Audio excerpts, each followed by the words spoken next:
Muy buenas portuenses. ¿Estabais buscando un lugar que os sorprenda de verdad? Pues Cachopo King tiene el placer de presentaros su nuevo local exclusivo, Restaurante Las Moragas.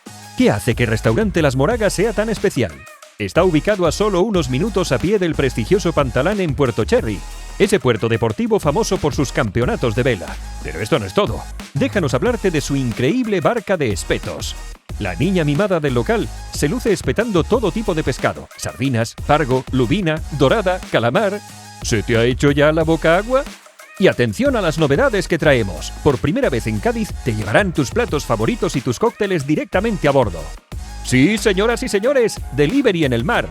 Y si eso no os impresiona lo suficiente, también ofrecen servicio de taxi en el mar. ¿Cómo lo oyes? Te recogen en tu barco, te lleva a disfrutar en el restaurante y luego te devuelven con una sonrisa. Comodidad en estado puro. Pero aún hay más. Sus especialidades: lágrimas de pollo de corral, presa ibérica, salmorejo con queso payollo y ni más ni menos que 6 tipos de croquetas.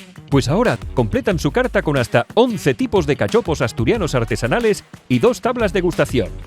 Comienza con el suave sabor del pío pío, cachopo de pollo relleno de bacon, boletus y doble porción de queso edam.